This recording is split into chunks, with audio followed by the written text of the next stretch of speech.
إن الحمد لله نحمده ونستعينه ونستهديه ونشكره ونعوذ بالله من شرور أنفسنا ومن سيئات أعمالنا من يهد الله فهو المهتد ومن يضلل فلن تجد له وليا مرشدا وأشهد أن لا إله إلا الله وحده لا شريك له ولا مثيل ولا شبيه له وأشهد أن سيدنا وحبيبنا محمدا عبده ورسوله وصفيه وحبيبه وخليله بلغ الرسالة وأدى الأمانة ونصح الأمة فجزاه الله عنا خير ما جزى نبيا من أنبيائه اللهم صل وسلم وبارك على سيدنا محمد وعلى آله وصحبه الطيبين الطاهرين أما بعد عباد الله فإني أوصي نفسي وإياكم بتقوى الله العلي العظيم والحفاظ على الصلوات الخمس.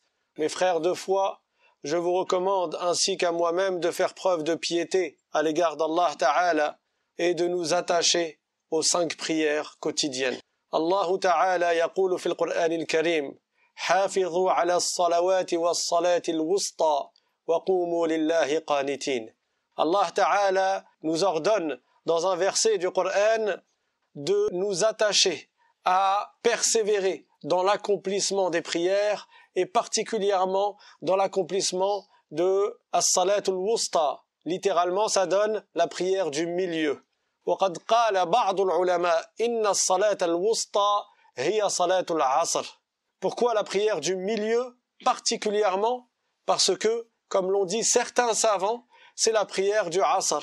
وهي الصلاة التي يفوتها بعض الناس بسبب انشغالهم بالتجارة بسبب انشغالهم بأمور الدنيا وانشغالهم بأمور الرزق ومن الرازق سوى الله من الذي يرزقك إلا الله فإذا أردت أن يرزقك الله سبحانه وتعالى فقم بعبادته وصل كل الصلوات في أوقاتها.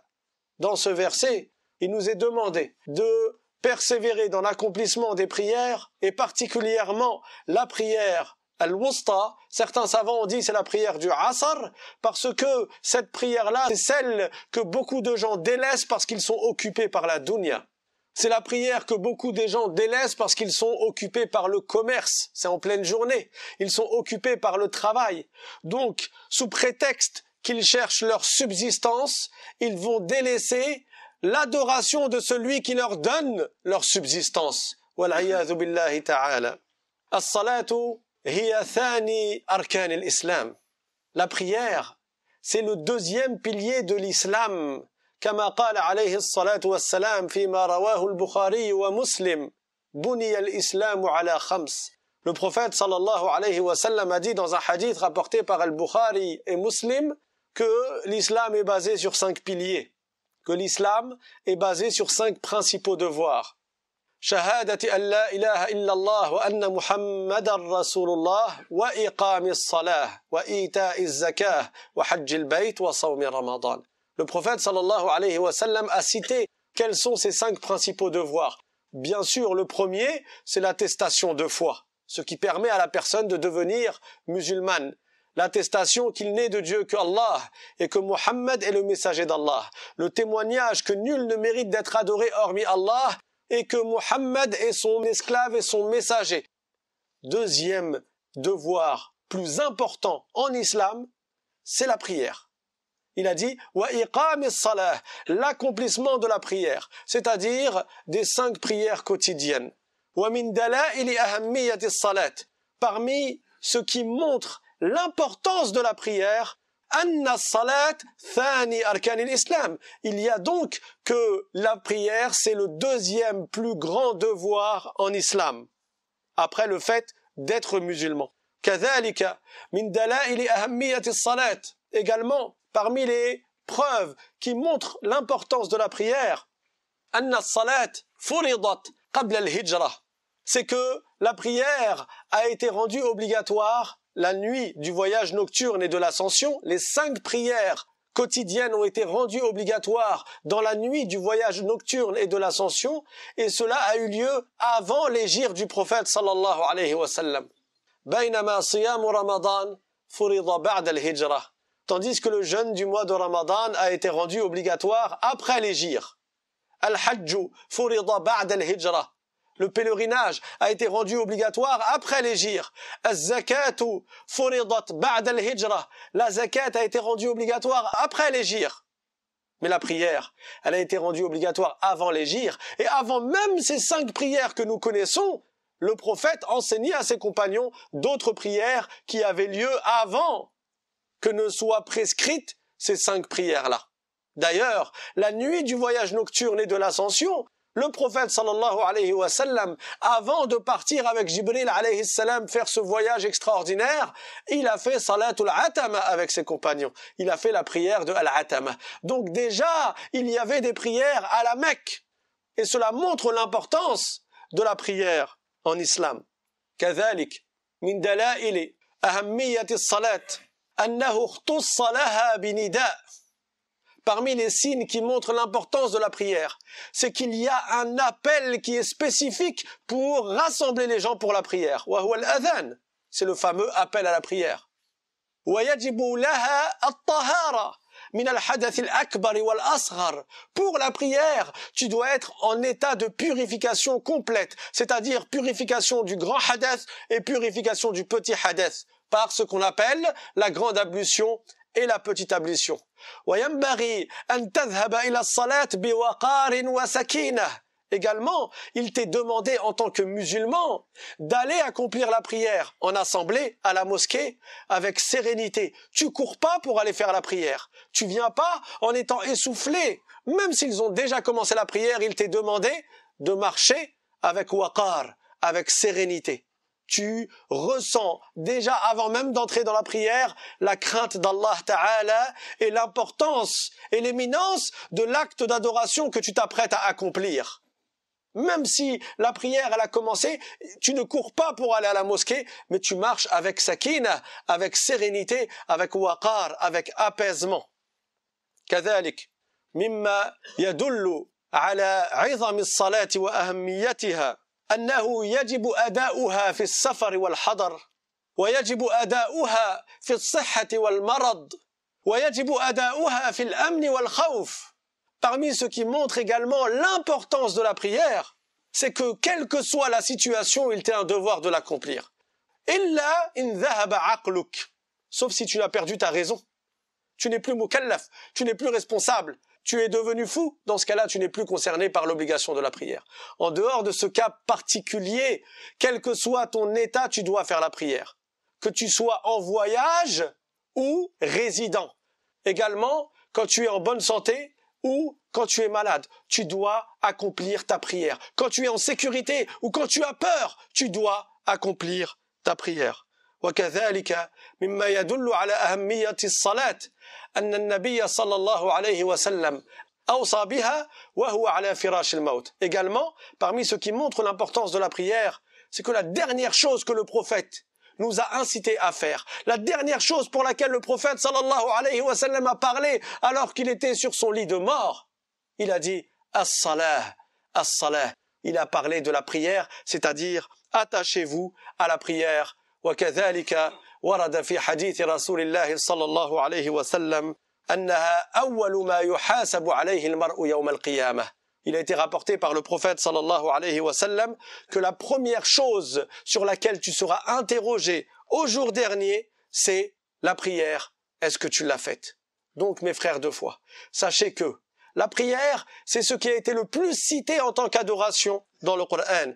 قال الله تعالى إن الصلاة تنهى عن الفحشاء والمنكر. Allah Ta'ala dit dans le Coran, dans le sens que la prière, elle t'éloigne des turpitudes. Le fait de l'accomplir, ça va t'éloigner des turpitudes, des actes blâmables. ويقول الله تعالى وأمر أهلك بالصلاة واصطبر عليها لا نسألك رزقا نحن نرزقك. Allah Ta'ala dit dans le Coran, ordonne à ta famille de faire la prière.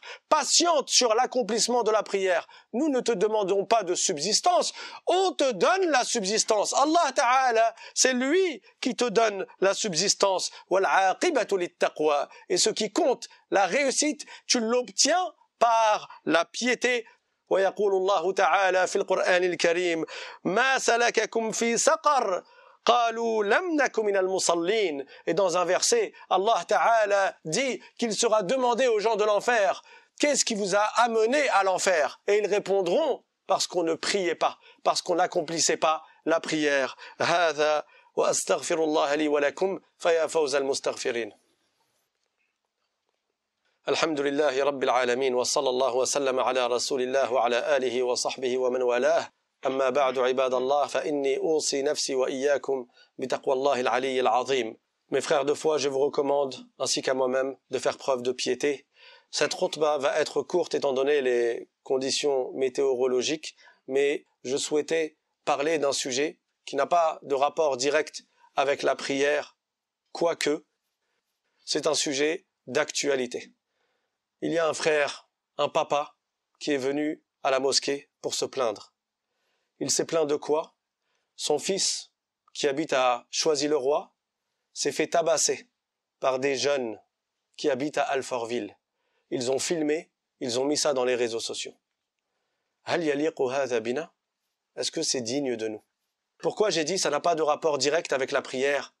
Quoique, parce que celui qui éduque ses enfants dans l'obéissance à Allah dès leur plus jeune âge, alors que le prophète sallallahu alayhi wa sallam a dit dites à vos enfants de faire la prière, ordonnez à vos enfants de faire la prière dès qu'ils ont l'âge de 7 ans. En général, les jeunes dans les quartiers qui se tabassent les uns les autres entre musulmans, je dis bien entre musulmans, est-ce que ce sont des jeunes qui ont été éduqués dans la prière depuis l'âge de 7 ans? Non.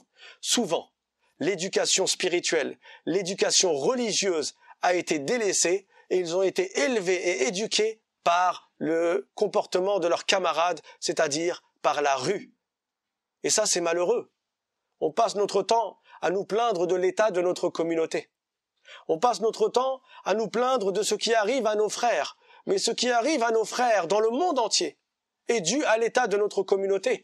Et l'état de notre communauté est dû à notre éloignement de l'obéissance à Allah subhanahu wa ta'ala. Et dans l'obéissance à Allah, il y a l'éducation des enfants. Si tu sais pas ce que ton fils, ce que ta fille fait dehors, alors qu'est-ce qu'ils font dehors?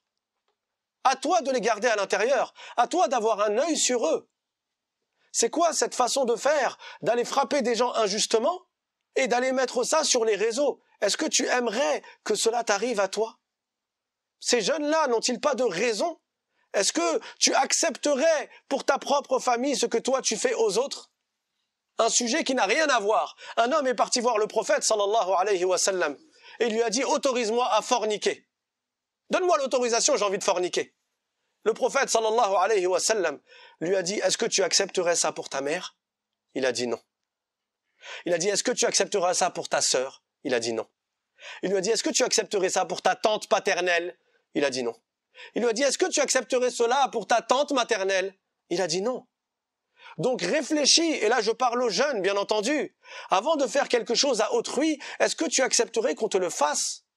Comment réagirais-tu si on frappait ton enfant, ou si on frappait ton frère, ou si on frappait ton cousin, et qu'on mettait ça dans les réseaux, à l'humilier de cette façon, wal-'iyadhu billahi ta'ala.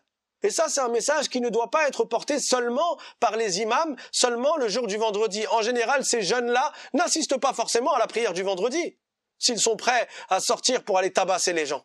Mais c'est un devoir pour chacun d'entre nous qui a la capacité d'ordonner le bien et d'interdire le mal de le faire. Chacun d'entre nous, dans les quartiers, doit être le porte-parole du message du prophète sallallahu alayhi wa sallam.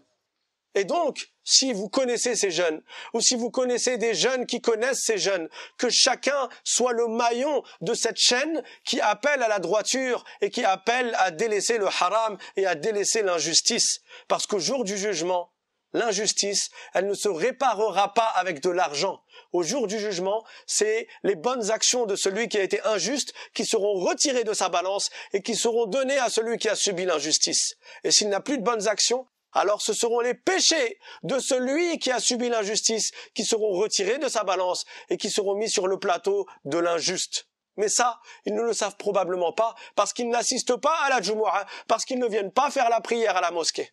Donc, la responsabilité, elle en vient aux parents qui sont censés éduquer les enfants. Et bien sûr, la responsabilité, elle en vient également à ces jeunes et à toute personne qui est capable de conseiller ces jeunes et qui ne le fait pas. Le prophète sallallahu alayhi wa sallam a dit Man ra'a minkum munkaran falyughayyirhu biyadihi fa in lam yastati' fa bilisanihi fa in lam yastati' fa biqalbihi wa dhalika adhafu al-iman. Le prophète sallallahu alayhi wa sallam a dit celui d'entre vous qui voit un mal, qu'il l'arrête par sa main, s'il n'en a pas la capacité, qu'il l'arrête par sa langue, et s'il n'en a pas la capacité, alors qu'il déteste cela par son cœur, et c'est le minimum qu'exige la foi. اللهم صل على سيدنا محمد وعلى آل سيدنا محمد كما صليت على سيدنا إبراهيم وعلى آل سيدنا إبراهيم وبارك على سيدنا محمد وعلى آل سيدنا محمد كما باركت على سيدنا إبراهيم وعلى آل سيدنا إبراهيم في العالمين إنك حميد مجيد. اللهم إنا دعوناك فاستجب لنا دعاءنا فاغفر اللهم لنا ذنوبنا وإسرافنا في أمرنا وكفر عنا سيئاتنا وتوفنا وأنت راض عنا. اللهم فرج عن إخواننا في فلسطين. اللهم فرج عن إخواننا في كل العالم يا رب العالمين. اللهم اهدنا واهد من ضل من أهالينا. اللهم أصلح أمتنا يا رب العالمين. اللهم اجعلنا من المتقين واجعلنا من الصالحين. اللهم ارزقنا الجنة يا رب العالمين. وآخر دعوانا أن الحمد لله رب العالمين وأقم الصلاة.